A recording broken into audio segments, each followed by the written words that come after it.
नमस्कार साथियों, मैं नवीन अपने YouTube चैनल पर स्वागत करता हूं।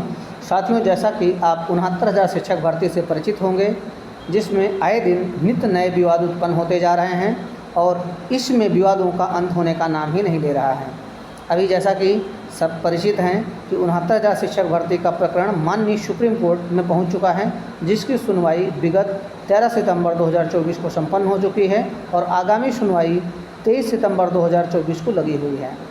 सरकार की तरफ से याची पक्ष की तरफ से जो सबमिशन की कार्रवाई थी वो पूर्ण हो चुकी है और आज इस वीडियो के माध्यम से जो 69,000 शिक्षक भर्ती में आरोप का आधार तय हुआ था, वही कुछ बिंदुओं को आज डिस्कस करने वाले हैं आप सबके समक्ष। साथियों, यदि आप मेरे चैनल पे नए हैं तो आप मेरे चैनल को सब्सक्राइब जरूर कर दीजिएगा और बेल आइकन दबा लीजिए, जिससे जब भी मेरा नया वीडियो आएगा आपको उसका नोटिफिकेशन मिल सकेगा। साथियों, जैसा कि आप जानते हैं, 69,000 शिक्षक भर्ती प्रारंभ से ही विवादों में घिरी रही। पहले तो शिक्षा मित्रों के साथ कटाव मुद्दे पर 2 साल तक जम करके मुकदमेबाजी हुई। जब वो मुकदमा शांत हुआ था और सभी चयनित अपने स्कूलों में पहुँचे, उसके तुरंत बाद एक नई सूची 6800 की सूची जो आरक्षित वर्ग को समर्पित थी, वो सरकार के द्वारा जारी की गई और वहीं से एक नया विवाद उत्पन्न हो जाता है। तो जो विवाद का आधार है, जो कोर्ट की कार्रवाइयाँ हुई सिंगल बेंच, माननीय इलाहाबाद के सिंगल बेंच में, माननीय इलाहाबाद के डबल बेंच में मैटर गया, वहाँ से भी कुछ निर्णय आए, लेकिन अब वो निर्णय विगत हो गए हैं क्योंकि वो निर्णय चैलेंज हो चुके हैं। अब जो भी निर्णय आना है वो सुप्रीम कोर्ट की दहलीज से ही निकल करके आना है। इससे पहले जो आधार बनाया गया था 69,000 शिक्षक भर्ती में आरक्षण घोटाला के लिए, उसमें जो एक राष्ट्रीय पिछड़ा वर्ग की आयोग की महत्वपूर्ण रिपोर्ट आई थी, उसने भी बहुत बड़ा रोल प्ले किया। आज हम राष्ट्रीय पिछड़ा वर्ग आयोग की रिपोर्ट पर ही चर्चा करने वाले हैं। तो साथियों, आप हमारे वीडियो में बने रहिएगा और देखते हैं कि राष्ट्रीय पिछड़ा वर्ग आयोग ने क्या कहा, किन बिंदुओं पर प्रकाश डाला, किन बिंदुओं के आधार पर राष्ट्रीय पिछड़ा वर्ग आयोग में आरक्षित वर्ग के अभ्यर्थियों के द्वारा अपील की गई थी और उन्होंने किन किन बिंदुओं पर आरोप लगाए राज्य की तरफ से और हमारे आयोग की तरफ से। राष्ट्रीय पिछड़ा वर्ग आयोग को क्या क्या साक्ष्य प्रस्तुत किए गए, किस आधार पर राष्ट्रीय पिछड़ा वर्ग आयोग पहुंचा और एक निष्कर्ष निकाला और सरकार को एक निर्देशित किया और अपनी अंतरिम रिपोर्ट प्रस्तुत की, उसी के संदर्भ में हम चर्चा करने वाले हैं। चलिए हम सीधे रिपोर्ट पर बात करते हैं। जैसा कि आप देख रहे होंगे, पेज खुला हुआ है राष्ट्रीय पिछड़ा वर्ग आयोग, माननीय उपाध्यक्ष कार्यालय, फाइल संख्या इतनी, यानी जो भी है आप देख सकते हैं। अंतरिम रिपोर्ट के बारे में हम डिस्कशन करते हैं।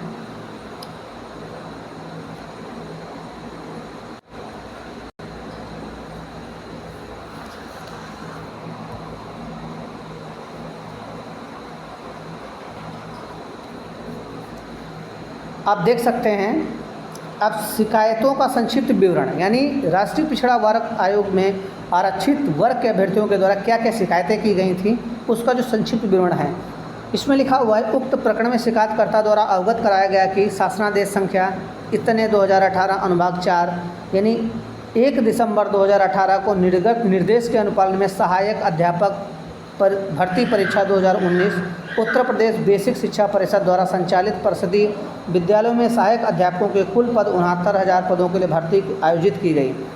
यानी इन्होंने बताया कि पहला है कि ये जो बैकग्राउंड बनाया है कि 1 दिसंबर 2018 को सहायक शिक्षक भर्ती जो है 69,000 पदों के नोटिफिकेशन निकाला गया। उक्त भर्ती में आरक्षण के अत्यधिक, यानी उन्होंने आरोप लगाया कि इस भर्ती में बहुत अधिक अनियमितताएँ पाई गई हैं और इसमें यहाँ पर एक जो 29 अक्टूबर 2019 शिखा सिंह बनाम उत्तर प्रदेश राज्य रीट संख्या 19737/2018 के अनुपालन में एमआरसी लागू करने के उद्धरण देते हुए घोर अनियमितता की गई है, यदि अवगत कराते हुए शिकायतकर्ता द्वारा कतिपय आरोप अंकित किए गए।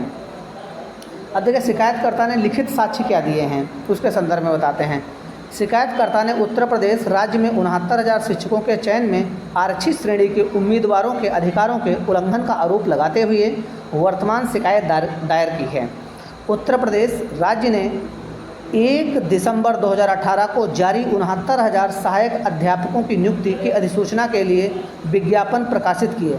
राज्य में शिक्षकों की नियुक्ति के लिए Uttar Pradesh basic education teacher service rule 1981 के अनुसार आरक्षण को राज्य में लागू कानूनों और प्राविधानों के अनुसार चयन प्रक्रिया पर लागू किया जाना सुनिश्चित करना चाहिए था। ये इनका आरोप है। अब इनका प्रश्न उठता है, प्रश्नगत चयन प्रक्रिया में सहायक शिक्षक भर्ती परीक्षा ATRE के लिए आवेदन पत्र भरना था। भर्ती परीक्षा 6 जनवरी 2019 को आयोजित किया जाना सुनिश्चित किया गया। आवेदन पत्र में भरे गए आवेदन में उम्मीदवारों को श्रेणी के कॉलम का उल्लेख करना था, चाहे वे सामान्य वर्ग के हों या पिछड़े वर्ग के हों, अनुसूचित जाति के हों, अनुसूचित जनजाति के हों या अन्य किसी वर्ग के हों। तो बताया गया जब हमने फॉर्म भरा था वहाँ पर हमको श्रेणी चुननी थी, जो सही है। दूसरा प्रश्न उन्होंने बताया है कि 6 जनवरी 2019 में आयोजित की गई जो परीक्षा आयोजित की गई थी उसका परिणाम 12 मई 2020 को घोषित किया जाता है, जो उत्तर प्रदेश बेसिक शिक्षा विभाग की वेबसाइट पर किसी भी व्यक्ति के लिए सुलभ था, यानी आप उसका रिजल्ट वहाँ पर देख सकते थे। ATRE का परिणाम सीट में उस श्रेणी का उल्लेख किया गया था जिससे उम्मीदवार संबंधित है, यानी जो रिजल्ट 12 मई 2020 को आया था उसमें जो भी उम्मीदवार पास थे उनकी श्रेणी भी अंकित थी। अंकों के आवंटन की योजना के अनुसार ATRE के परिणाम और गुणवत्ता के अंक के निष्कर्ष के बाद वेबसाइट पर राज्य द्वारा अंतिम सूची 1 जून 2020 को प्रकाशित की गई। वर्तमान यानी जो अंतिम सूची जो सेलेक्टेड लिस्ट है वो 1 जून 2020 को प्रकाशित की जाती है। अब ये आरोप लगाते हैं वर्तमान प्रकरण में शिकायतकर्ता के अनुसार राज्य में लागू आरक्षण नियमों का घोर उल्लंघन हुआ है। अब ये कह रहे हैं कि जो 1 जून 2020 को सूची आई है उसमें आरक्षण सही प्रकार से लागू नहीं हुआ है। अंतिम चयन सूची दिनांक 1 जून 2020 को प्रकाशित की गई जिसमें आरक्षित उम्मीदवारों के अधिकारों का घोर उल्लंघन किया गया है। अंतिम चयन सूची के रूप में आरक्षित वर्ग के उम्मीदवारों के लिए आवंटित सीटें अनारक्षित वर्ग के उम्मीदवारों को दे दी गई हैं। साथ ही इन्होंने ये लगाया है कि आरक्षण की विसंगति हुई है और जो आरक्षित वर्ग की सीटें थी वो अनारक्षित वर्ग के उम्मीदवारों को दे दी गई हैं। इस प्रकार से आरोप लगाते हैं। संबंध नियम और प्रावधान क्या है? 1981 का जो basic education teacher service rule 1981 Uttar Pradesh public service अनुसूचित जाति, अनुसूचित जनजाति व पिछड़ा वर्ग के लिए आरक्षण अधिनियम 1994 का हवाला देते हैं। उसमें क्या क्या है वो चीज़ें बताई गई। निष्कर्ष से निकलता है शिकायत के निस्तारण में शिकायतकर्ता द्वारा आयोग को अवगत कराया गया कि आरक्षण लागू करना व आरक्षण के लाभार्थियों के संबंध में अनियमितता बरतना दो अलग अलग बातें हैं। यानी आरक्षण लागू करना और अनियमितता बरतना दो अलग अलग चीज़ें हैं। आगे कहते हैं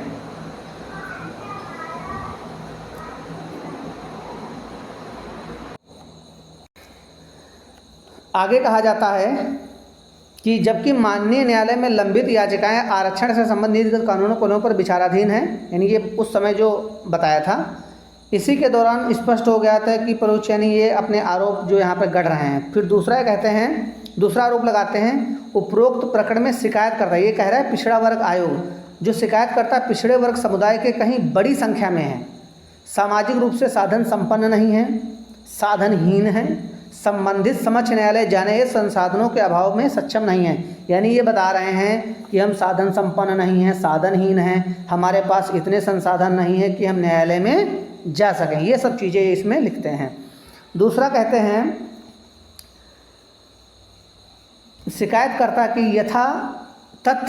व्यथा यह है कि विभिन्न न्यायालयों द्वारा दिए गए आदेशों के उपरांत भी सूची बनाते समय जो लाभार्थी हर प्रकार लाभ पाने के योग्य थे उनको सूची में स्थान न देकर अयोग्य सूची में प्रदर्शित कर दिया गया।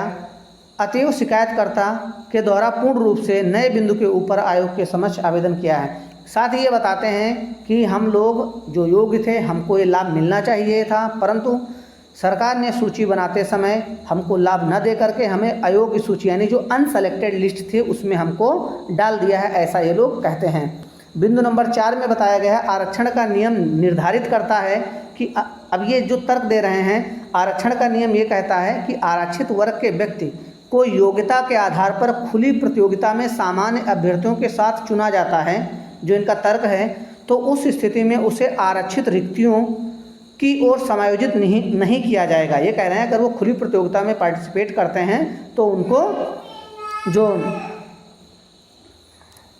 आरक्षित वर्ग की रिक्तियों पर समायोजित नहीं किया जाए, अर्थात उसे अनारक्षित की ओर समायोजित किया जाएगा, यानी उनको अनारक्षित पर समायोजित करिए। रिक्त पद भले ही उसके पास आरक्षित श्रेणी की उम्मीदवारी हो, कहने का मतलब है भले ही अभी रिक्त पद बचे हों लेकिन वो पहले क्या करेंगे, अनरिजर्व पद भरने के लिए बता रहे हैं।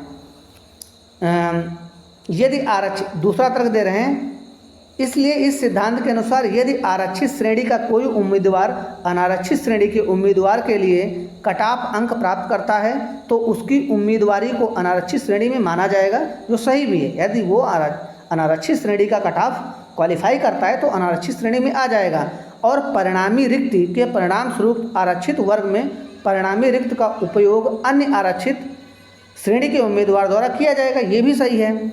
हालांकि वर्तमान चयन में यद्यपि आरक्षित उम्मीदवारों को अनारक्षित श्रेणी में रखा जा रहा है, यानी वो खुद मान रहे हैं कि जो हमारा आरक्षित श्रेणी का उम्मीदवार है उसे अनारक्षित श्रेणी में रखा गया है, ऐसा इन्होंने माना है, जो यहाँ पे लिखित आप देख सकते हैं बिंदु नंबर 4 में। लेकिन इस तरह से उत्पन्न समस्त रिक्तियों का लाभ आरक्षित वर्ग के उम्मीदवारों को नहीं मिल रहा है। ये कह रहे हैं कि हालांकि अनारक्षित वर्ग की सीटों पर आरक्षित वर्ग के कैंडिडेट भरे जा रहे हैं, परंतु इसका पूरा लाभ उनको नहीं मिल पा रहा है, जिससे आरक्षण के सिद्धांतों का उल्लंघन हुआ है। यानी इस प्रकार से बताते हैं कि जितना हमको अनारक्षित श्रेणी पर दावेदारी चाहिए थी लेकिन उतनी हमको नहीं मिली। 5वें बिंदु में कहते हैं अनारक्षित उम्मीदवारों के लिए निर्धारित कुल पदों में से, यानी अब देखिएगा यहाँ पर ये बहुत बारीक बिंदु है, यानी ये पूरी जो सूची हमारी आई है इसको स्टेट लेवल सूची मान रहे हैं। बता रहे हैं कि अनारक्षित वर्ग के जो कुल पद हैं 34,589 पदों में से विभाग द्वारा तैयार अंतिम सूची में क्रमांक 1 से 34,589 तक कुल सामान्य उम्मीदवारों की संख्या 19,805 बताई गई है, जो है भी सूची के क्रम 1 से 34,589 तक अनारक्षित श्रेणी में चयनित होने वाले ओबीसी उम्मीदवारों की कुल संख्या 13,007 बताई गई है। यानी ये बता रहे हैं कि जो 1 से 34,590 तक के कुल उम्मीदवार हैं उसमें जो सामान्य वर्ग के कैंडिडेट हैं वो 19,805 हैं, और जो आरक्षित वर्ग के ओबीसी उम्मीदवार हैं वो 13,007 हैं। हालांकि वास्तव में प्राप्त आंकड़ों के अनुसार उच्चतम गुणांक के आधार पर क्रम संख्या 1 से 34,590 तक चुने गए कुल सामान्य उम्मीदवारों में 12,962 उम्मीदवार हैं। ये कह रहे हैं कि जो क्रम संख्या 1 से 34,590 तक का क्रम है उसमें सामान्य वर्ग के उम्मीदवार मात्र 12,962 ही हैं। यानी ये पूरी सूची को स्टेट लेवल की नज़र से देख रहे हैं, यानी सीधे सीधे 34,590 और उसके नीचे वाले आरक्षित वर्ग को ऐसा मान रहे हैं। तो कहने का मतलब है 34,000 तक की रैंक में जो सामान्य वर्ग का कैंडिडेट आ रहा है वो मात्र 12,962 ही आ रहा है। और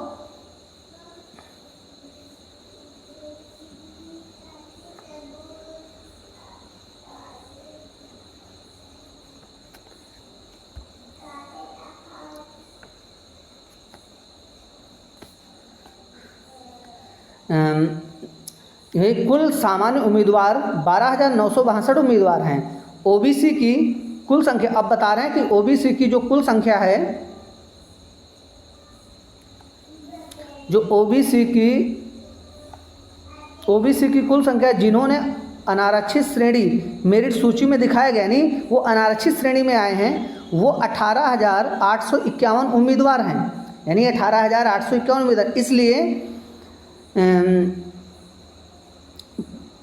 5,844 ओबीसी उम्मीदवारों का अंतर है। अब देखिएगा यहाँ पर एक तर्क ये है कि आप 34,590 में 12,000 ये निकाल दीजिएगा, 12,900 यानी लगभग 13,000 मानिएगा, इसको आप 18,000 मानिएगा तो 13-12 31,000 हो जाता है। यानी जो डिफरेंस आ रहा है, यानी 34,590 बन रहा है उसमें डिफरेंस आ रहा है 5,844 का डिफरेंस आ रहा है, अंतर है। जिन्होंने मेरिट सूची में दिखाया जा सकता था, इनका कहने का मतलब है जो 34,000 में इतने उम्मीदवारों को और दिखाया जा सकता था लेकिन यह नहीं दिखाया गया। अब ये कह रहे हैं लेकिन ऐसा किया नहीं गया। अनारक्षित उम्मीदवारों की सूची में आरक्षित उम्मीदवारों के ओवरलैपिंग को विभाग द्वारा गलत तरीके से लागू किया गया। इनका कहने का मतलब था जो ये संख्या थी अभी 5844 संख्या और ओवरलैप कर सकती थी, जो विभाग द्वारा गलत किया गया है। पॉइंट नंबर 6 हम पढ़ते हैं। इस तरह उत्तर प्रदेश के समस्त जिला स्तर व शासन स्तर से विस्तृत सूची प्राप्त की गई। यानी वो बताते हैं कि उत्तर प्रदेश के समस्त जिला स्तर से और शासन स्तर से सूची प्राप्त की गई। सूची में क्रमांक 34,590 से 67,867 तक चयनित ओबीसी उम्मीदवारों की कुल संख्या 18,598 है। हालांकि वास्तव में प्राप्त आंकड़ों में उच्चतम गुणांक के आधार पर क्रम संख्या 34,590 से 67,867 तक केवल 12,754 ओबीसी उम्मीदवार हैं। अब इनका मतलब ये है कि जो उतनी सूची में इतने हज़ार होने चाहिए थे, लेकिन हैं कितने, इतने हैं। अब आप एक की देखेगा, इनका मतलब कहने का 34,590 से नीचे जितनी भी आएगी वो सारी की सारी आरक्षित वर्ग की हो जाएगी, क्योंकि इनका दृष्टिकोण क्या है कि ये जो मेरिट जो हमारी लिस्ट निकल के आई है वो स्टेट लेवल निकल के आई है, वो स्टेट लेवल। और जबकि ऐसा नहीं, बस यही तो इनकी समझने में फ़र्क है। तो इनका कहने का मतलब जहाँ पर 18,000 इधर 500 18,600 होने चाहिए था, वहाँ पर ना होकर के केवल 12,000 इतने हैं। अब ये जो कुल जो अंतर आ रहा 6843 का अंतर आ गया कि सामान्य श्रेणी के उम्मीदवार को ओबीसी उम्मीदवारों में आरक्षित सीटों। अब जो यहाँ पर 6,843, अब यहाँ पर क्या है, जो 34,500 से नीचे रैंक के सामान्य वर्ग के अभ्यर्थी हैं वो इस सूची में स्थान पाए हुए हैं। तो वही विसंगति ये दिखाने करके दिखाया और सरकार ने भी इसको एज इट इज मान लिया। वही 6800 की सरकार ने क्या कर दिया, लिस्ट निकाल दिया। पिछड़ा वर्ग की आयोग की रिपोर्ट के आधार पर गवर्नमेंट ने 6800 की लिस्ट निकाली थी। अब देखिएगा आगे अन्य भी बहुत सी चीज़ें स्पष्ट होती हैं अगर हम रिपोर्ट को बहुत अच्छी तरीके से समझने की कोशिश करते हैं। चयन का बहुत आधार राज्य के अधिकारियों से स्पष्ट नहीं है। पिछड़ा वर्ग आयोग ये कहता है कि जो भर्ती हुई है, अब अधिकारी जो हैं वो स्पष्ट नहीं कर पा रहे हैं भर्ती का आधार क्या है, यानी चयन की इकाई राज्य है या जिला है। और जबकि पता है कि ये जो शिक्षा विभाग में बेसिक शिक्षकों की भर्ती होती है वो जिला स्तरीय होती है, यानी ये जो कैडर होता है वो जिला स्तरीय कैडर होता है। तो वही ये कहना चाहते हैं कि अधिकारियों द्वारा यह स्पष्ट नहीं किया गया कि ये चयन की इकाई स्टेट है या जिला है, अपने आप में संदिग्ध है।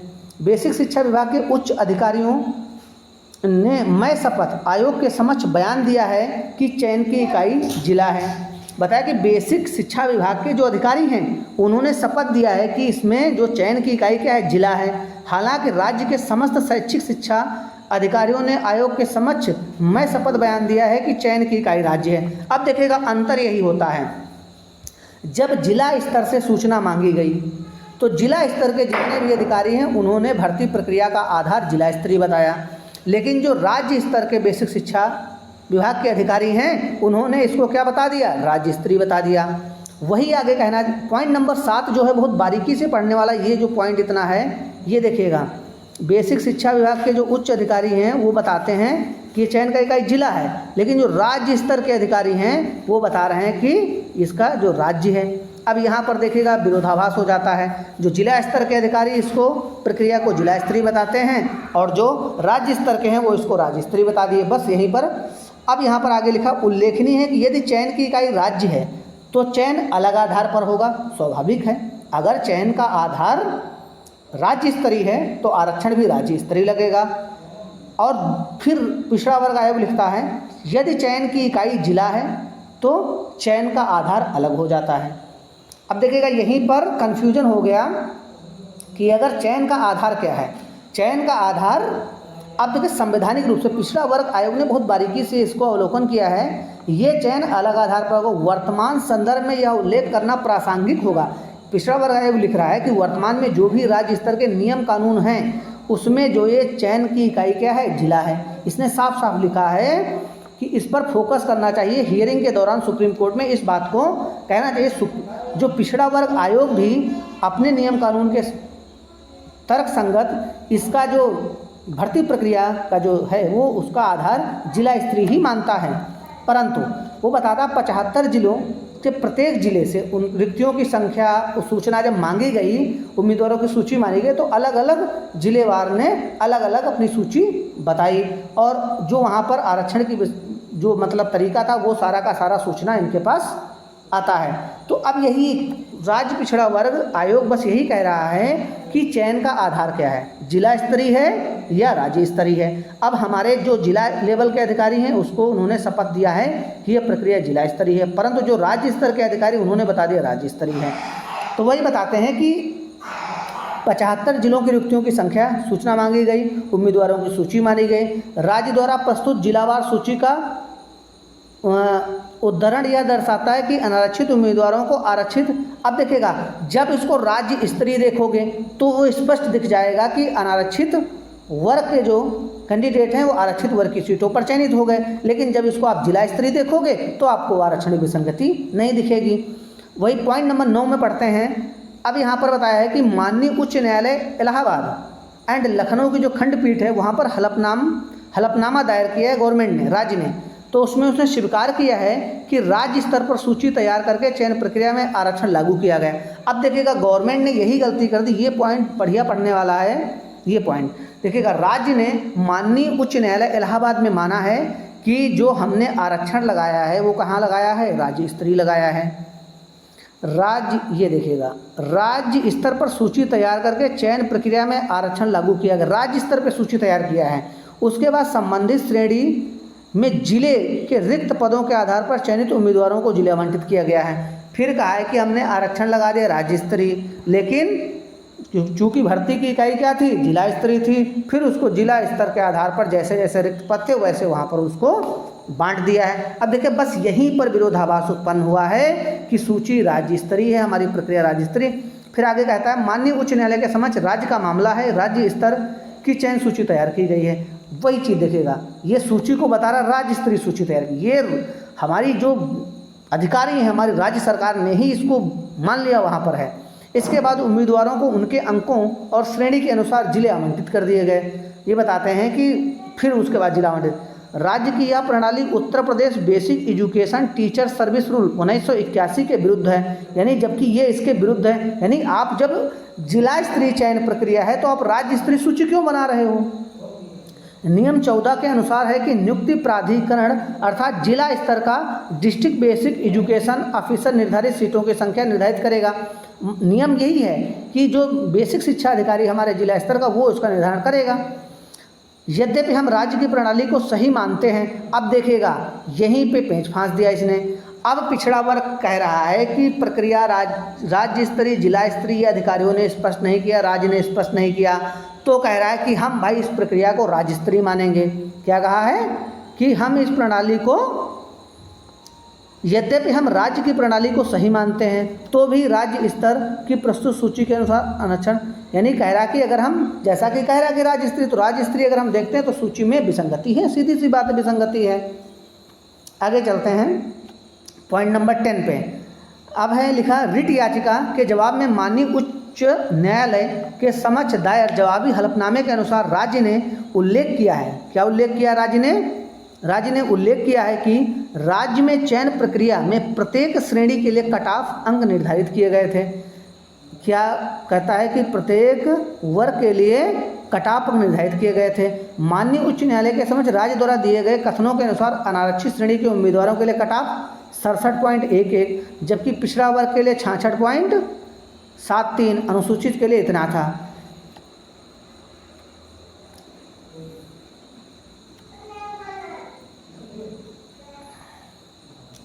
अब देखिएगा, अब यही कह रहा है कि ये भ्रामक है, क्योंकि आपने कट ऑफ कैसा बनाया, राज्य स्तरीय बनाए, तो यह कथन भ्रामक है। ये चयन की प्रक्रिया आरक्षण नीति के क्रियान्वयन की विसंगतियों को दर्शाता है, बताता है। ये जो प्रक्रिया इन्होंने अपनाई है, यानी जो पूरी प्रक्रिया की गई है वो प्रक्रिया ही गलत तरीके से की गई है। इसका कहने का मतलब ये है, इसका कहने का ये है कि जब ये प्रक्रिया जिला स्तरीय है तो ये प्रक्रिया जिला स्तरीय होनी चाहिए थी। आपने राज्य स्तरीय सूची क्यों बनाया, राज्य स्तरीय आरक्षण आपने क्यों लगाया। यदि आपने आरक्षण राज्य स्तरीय लगाया तो फिर राज्य स्तरीय आरक्षण सही से क्यों नहीं लगाया। बस यहीं पर विवाद होता है।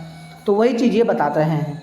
ठीक है, पॉइंट नंबर 11 की अगर हम डिस्कस की बात करते हैं, आयोग के समक्ष राज्य का उत्तर विरोधाभास से भरा है। यानी वो आयोग बार बार कह रहा है कि राज्य स्तर पर जो अधिकारियों ने जवाब दिए, हलफनामे दिए हैं, वो विरोधाभास हैं। यानी जिला स्तर के अधिकारी कहते हैं हमारी प्रक्रिया जिला स्तरीय है, राज्य स्तर के कहते हैं हमारी प्रक्रिया राज्य स्तरीय है। तो आपस में विरोधाभास हो रहा है, यानी सामंजस्य की कहीं ना कहीं कमी रही। इसकी वजह से पिछड़ा वर्ग आयोग ने ये रिपोर्ट तैयार की और ऐसी खतरनाक रिपोर्ट दे करके अब ये देखेगा कोर्ट में भी ये इस तरीके से किए, कोर्ट को भी गुमराह करने की कोशिश की। कोर्ट में भी गवर्नमेंट ये क्लियर नहीं की कि भर्ती किस आधार पे हुई है। चयन प्रक्रिया में आरक्षण नियमों को कैसे और किस तरह लागू किया गया है यह दिखाने में राज्य विफल रहा। यानी वही चीज़ है कि अगर राज्य स्तरीय है तो आरक्षण राज्य स्तरीय लगेगा, अगर जिला स्तरीय है तो आरक्षण जिला स्तरीय लगेगा। तो यही बता रहे हैं कि जो प्रक्रिया की गई है, यानी जो इसमें ऑपरेशंस हुए हैं वो कहीं ना कहीं त्रुटिपूर्ण है, वो राज्य इसको एक्सप्लेन करने में विफल रही है। अंतिम चयन सूची में चयनित उम्मीदवारों की श्रेणी का उल्लेख नहीं किया। जो अंतिम चयन सूची आई है कह रहे हैं उसमें श्रेणी का उल्लेख नहीं। हालांकि जब सूचियों को जिलेवार प्रकाशित किया गया था, बता दें जब सूचियों को जिलावार दिया गया तो वहाँ पर श्रेणी का उल्लेख था। आगे भी कहा गया है सभी जिलों की प्रकाशित सूचियों के आधार पर उम्मीदवारों की श्रेणी के आधार पर जैसा कि उम्मीदवारों के अंतिम राज्य स्तर की सूची चयन सूची द्वारा प्रस्तुत आवेदन पत्र में उल्लेख किया गया, चयन सूची व्यापक अनियमितताएं यानी बताते हैं इस प्रकार से अनियमितताएं दिखाई गई हैं। अब देखिएगा अगले बताते हैं राज्य उपरोक्त परिस्थितियों में कोई भी स्पष्टीकरण दिखाने में विफल रहा। यानी वो अपना जो तर्क बता रहा है कि राज्य स्तरीय इसको बताने में पूरी तरीके से विफल रहा। राज्य ने प्रस्तुत किया कि जहाँ तक सूची के आरक्षण को रोस्टर देखिए, राज्य ने एक और बहुत बड़ी यहाँ पर कहीं ना कहीं फॉल्ट किया है और अपनी कमी दिखाई है कि उसने बताया है कि आरक्षण रोस्टर बनाया है, एक प्रकार से एनआईसी द्वारा सॉफ्टवेयर विकसित किया गया था, उसमें अब बता रहा है कि हमको उनकी कमांडों की जानकारी नहीं थी। ये देखिएगा ये कितना हास्यास्पद शब्द लिखा हुआ है। राज्य द्वारा प्रस्तुत किया गया जहाँ तक सूची में आरक्षण के रोस्टर को बनाए रखने का संबंध है, चयनित सूची तैयार करने की पूरी प्रक्रिया एनआईसी के सॉफ्टवेयर द्वारा की गई थी और वे सॉफ्टवेयर में कमांडों के बारे में जानते नहीं थे। अरे भाई, जब आप कमांड के बारे में जानते नहीं तो सॉफ्टवेयर बनाए क्यों? आप ये बार कह रहे हो सॉफ्टवेयर से बना, फिर कह रहे हो सॉफ्टवेयर के कमांडों को हम नहीं जानते। कोई बात है आपकी। यहाँ तक कि एनआईसी द्वारा जारी डाटा में उपयुक्त आरक्षण अथवा नियमों की विश्वसनीयता के संबंध में अब देखिएगा जब आप खुद कह रहे हो कि हमने सॉफ्टवेयर से बनाया और सॉफ्टवेयर हमको चलाना ही नहीं आता है, सॉफ्टवेयर को कमांड देना हमको नहीं पाता है, तो जो उसकी सूची निकल के आएगी उस पर कौन विश्वास करेगा? तो यही पिछड़ा वर्ग आयोग कह रहा है कि जब इन्होंने खुद कहा है कि हमको सॉफ्टवेयर चलाना नहीं आता है तो उन पर विश्वास कैसे करेंगे? तो ये सरकार देखिएगा कहीं ना कहीं बहुत अपनी कमियाँ दिखा रही है। आगे ये बता रहा है कि नियम कानून का जो रीट संख्या इतने आई 1994 का नियम कानून बता रहा है सामान्य वर्ग के वही चीज़ है। यदि कोई आरक्षित वर्ग का व्यक्ति सामान्य वर्ग के बराबर नंबर ले आता है योग्यता में करता तो उसको आप ईवार की सीटों पर सेलेक्ट करेंगे, ऐसा ठीक है। अब देखिए उपरोक्त प्रकरण में बता रहे हैं कि इतनी सीटें उपरोक्त प्रकरण में ओबीसी श्रेणी उम्मीदवारों को कुल आरक्षित इतने सीटों में से इतनी सीटें ऐसी थी जो ओबीसी श्रेणी के उम्मीदवारों को दी जानी थी, परंतु वो जनरल को वही बता रहा है कि जो वहाँ पे देनी चाहिए थी वो नहीं दी, क्योंकि वो देखिएगा उनका पूरा मोटो ये रहा कि इस सूची को जो आरोप भी लगाए गए कि पूरी तरीके से इसको राज्य स्तरीय दिखाने की कोशिश की गई, तो राज्य स्तरीय दिखाएंगे तो इतना विसंगति स्वाभाविक है इसमें दिख रही है। ठीक है, जो 34,590 के नीचे जितने भी व्यक्ति हैं वो सारे के सारे आरक्षित गिने जा रहे हैं उनके दृष्टिकोण से। ठीक है, आयोग द्वारा प्रसंगत मामलों में विस्तृत जांच की गई जिसमें भारत के संविधान अनुच्छेद 14, 15, 16 आदि को उल्लंघन पाया गया, यही सब ये लिख रहे हैं। ठीक है, और 15 दिवसों के, तो ये इस प्रकार से अब देखिएगा अभी आपने सुना है पिछड़ा वर्ग आयोग की रिपोर्ट में मेन विसंगति जो सरकार अपने को बताने में विफल रही, जब राज्य स्तर के अधिकारियों से पूछा गया तो उन्होंने इसको बता दिया राज्य स्तरीय है, और जब जिला स्तर के अधिकारियों से इसके बारे में ब्यौरा मांगा गया तो जिला स्तर के अधिकारियों ने इसको जिला स्तरीय बताया, जो अपने आप में विरोधाभास है। अब वही कह रहा है अगर जिला स्तरीय है तो आरक्षण आप जिला स्तरीय लगाइए, अगर राज्य स्तरीय है तो राज्य स्तरीय लगाइए।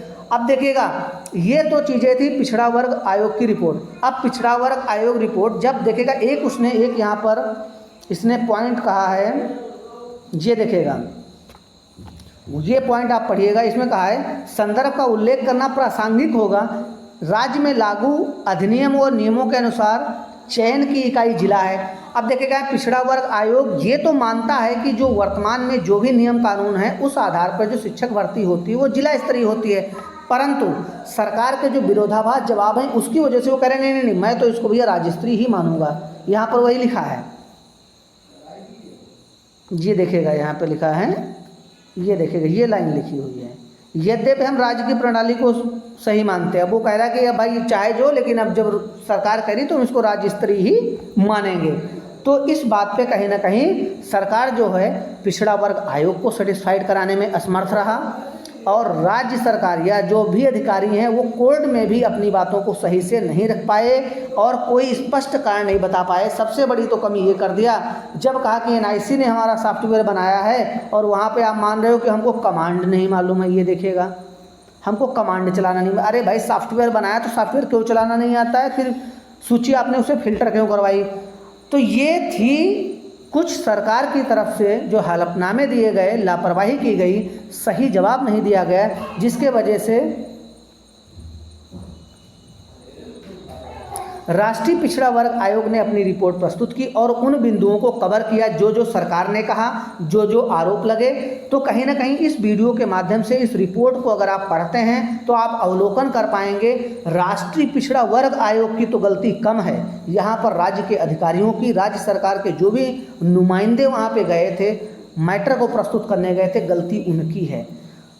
जिला स्तर के अधिकारी और राज्य स्तर के अधिकारियों में कहीं ना कहीं सामंजस्य नहीं था। वो भर्ती प्रक्रिया किस आधार पे हुई है ये पूरी तरीके से बताने में विफल रहे, और इसी वजह से राष्ट्रीय पिछड़ा वर्ग आयोग ने इसको राज्य स्तरीय मान लिया, जबकि वो पिछड़ा वर्ग आयोग खुद कह रहा है कि यद्यप जो नियम कानून है उसके अनुसार ये जिला स्तरीय है। अब देखिएगा जो भी हमारी हियरिंग 23 सितंबर 2024 को होनी है, राष्ट्रीय वर्ग आयोग की पिछड़ा वर्ग की आयोग की रिपोर्ट को बारीकी से अवलोकन कीजिए। इसमें जो भी सरकार ने गलतियाँ की हैं उसके आप जवाब ढूंढिए, क्योंकि ये जवाब कहीं ना कहीं देने ही पड़ेंगे, चाहे वो चयनित वर्ग की तरफ से देने पड़ें या फिर सरकार अपनी तरफ से दे, इसके जवाब ढूंढने होंगे। और देखिएगा यही सारे के सारे अगर बिंदु हम कोर्ट के समक्ष रखते हैं और ये सही से समझाने में सफल होते हैं कि भर्ती प्रक्रिया जिला स्तरीय है, आरक्षण भी यहाँ पर जिला स्तरीय लगेगा, तो स्वाभाविक है कि चयनित वर्ग और सामान्य वर्ग के हक में ही फैसला आएगा और जो भी चीज़ें होंगी वो बहुत ही सुखद होंगी। परंतु इस तरीके से अगर भ्रामक जवाब दिए जाएंगे, कोर्ट में भी अगर गुमराह किया जाएगा तो कोर्ट भी क्या करेगा। कोर्ट तो सीधी बात सबूतों पे, सबूत आप दे रहे हो कि राज्य स्तरीय है, एक दे रहा है कि नहीं जिला स्तरीय है, तो किसको मानेगा, विरोधाभास सबूत है। तो सीधी सी बात है, जिसका वो राज्य पिछड़ा वर्ग आयोग जिसके लिए समर्पित था उन्हीं के अनुसार उसने रिपोर्ट तैयार करके गवर्नमेंट को दे दी और इसी को आधार बना लिया, और गवर्नमेंट ने भी इस रिपोर्ट को पढ़ते ही तुरंत असर लिस्ट जारी कर दिया, जबकि वो देखना चाहिए था कि वर्ग रिपोर्ट ने क्या कहा है, कैसे क्या, वो हमसे क्या गलती हुई, उस पर वो आधार ने बना सीधे लिस्ट जारी कर दिया। अब देखिएगा एक यहाँ पर एमआरसी आया था, शिखा सिंह वाला आया था, ये देखिएगा पॉइंट आया था शिखा सिंह वाला। अब एक चीज़ गवर्नमेंट में ये पॉइंट भी, यानी सुप्रीम कोर्ट में जब भी हियरिंग हो ये पॉइंट भी रखा जाए कि जैसे कि हमारे देवेश शर्मा कैडर में आया है कि जब तक, जैसे हमारे रामचंद्र मौर्य वाले में भी था, यानी 69,000 शिक्षक भर्ती में बीएड सेफ क्यों है, इसलिए है क्योंकि जब वर्तमान में हमारा जो नियम कानून था उसके तर्क संगत बीएड वहाँ पर एलिजिबल था, क्योंकि चैलेंज नहीं था, तो उस परिदृश्य में बीएड वहाँ पर पूरी तरीके से योग्य था। यही कहा गया है कि जब तक सुप्रीम कोर्ट में कोई भी निर्णय अपने आप में वैलिड रहता है, जब तक उस पर कोई नया निर्णय ना आ जाए। अब देखिएगा एमआरसी के संदर्भ में, एमआरसी पे बहुत अच्छी तरीके से अगर बहस करते हैं तो 68,500 में जब नियम बना एमआरसी का, वहाँ पर एमआरसी लोगों को मिला। अब चूंकि एमआरसी अब तक चैलेंज नहीं है, एमआरसी का नियम सुप्रीम कोर्ट के द्वारा निर्धारित किया जा चुका है, तो जब तक सुप्रीम कोर्ट का कोई भी नियम या आदेश चैलेंज नहीं होता है या उसको सुप्रीम कोर्ट बदलती नहीं है, तब तक राज्य सरकार उसको मानने के लिए बाध्य है। तो इस बात को भी कोर्ट में दमदारी से रखा जाए, चूंकि एमआरसी का नियम सुप्रीम कोर्ट के द्वारा दिया गया है, तो राज्य सरकार या जो भी हमारी नियोक्ता है वो उस एमआरसी आर्डर को मानने के लिए मजबूर थी। जब उसको मजबूर थी तो उसको लगाना पड़ा। जब तक ये चैलेंज नहीं होगा, जब तक इस पर कोई नया निर्णय नहीं आ जाएगा, तब तक एमआरसी का जो रूल है शिखा सिंह बनाम उत्तर प्रदेश का, वो एज इट इज लागू होगा। एमआरसी किसी भी प्रकार से छीनी नहीं जा सकती, एमआरसी जैसे है वैसे ही लागू रहेगी भर्ती में। बस उसको बात को दमदारी से रखना पड़ेगा, ये बताना पड़ेगा कि आपका ही नियम है। जब तक आपका नियम आपके द्वारा बदला नहीं जाता तब तक हम और राज्य सरकार बाध्य हैं उसको लगाने के लिए और मानने के लिए। तो साथियों, आप देख सकते हैं कि हमने राज्य पिछड़ा वर्ग आयोग की रिपोर्ट का सूक्ष्म अवलोकन किया और उन बिंदुओं को जानने की कोशिश की जिस बिंदुओं के आधार पर आरक्षित वर्ग के जो नेता लोग हैं या जो भी लोग हैं आधार बना करके विभिन्न प्रकार की भ्रामक चीज़ें फैलाते हैं। लेकिन राष्ट्रीय पिछड़ा वर्ग आयोग में सारे बिंदुओं को अगर हम देखते हैं तो उसने सरकार की जितनी भी कमियां थी, जो भी सामंजस्य नहीं था, उसको सारा बताया और नियम व तर्क संगत क्या चीज़ें थी उन सबको वहाँ पर उल्लेख करता है। परंतु वो स्टेट लेवल इसको मान लेता है और हमारी जो पूरी चयन सूची निकली थी उसको स्टेट की दृष्टि से देख रहा है और चाहता है कि नियम जो स्टेट की दृष्टि से लग जाएं। तो अब देखेगा, नियम अगर राज्य सरकार राज्य स्तर पर लगेंगे तो चयन का आधार ही बदल जाएगा, जिला स्तर पर लगेगा तो चयन का आधार कुछ हो जाएगा। तो ये कहीं ना कहीं सामंजस्य की कमी की वजह से ऐसी रिपोर्ट पिछड़ा वर्ग आयोग ने प्रकाशित की, क्योंकि वो अपने वर्ग विशेष के लिए समर्पित ही था। तो अपने वर्ग को कहीं ना कहीं हित को देखते हुए इस प्रकार की रिपोर्ट देता है। पिछड़े वर्ग आयोग पर किसी प्रकार की टिप्पणी हम नहीं करते हैं, परंतु जो यहाँ पर बिंदु निकल के आए हैं उनको डिस्कस करना जरूरी था। अब जो आगामी सुनवाई है उसमें इन बिंदुओं को समाहित करते हुए चीज़ें दमदारी से रखी जाएं, तभी हमारी विजय सुनिश्चित है। ये तय है कि जो योग्यता है, योग्यता को कहीं ना कहीं सुप्रीम कोर्ट तवज्जो जरूर देगा और उसको इग्नोर नहीं कर सकता है। साथियों, आशा करते हैं कि मेरे द्वारा जो भी जानकारी दी गई है स्पष्ट हुई होगी, क्लियर हुई होगी और अच्छा लगा होगा। यदि आप हमारे चैनल पर नए हैं तो एक बार चैनल को सब्सक्राइब जरूर कर लीजिएगा। जो भी मेरा नया वीडियो आएगा उसका नोटिफिकेशन आपको मिल जाएगा। साथियों, फिर मिलते हैं किसी दिन अन्य वीडियो के माध्यम से किसी अन्य विषय पर। तब तक के लिए नमस्कार, जय हिंद।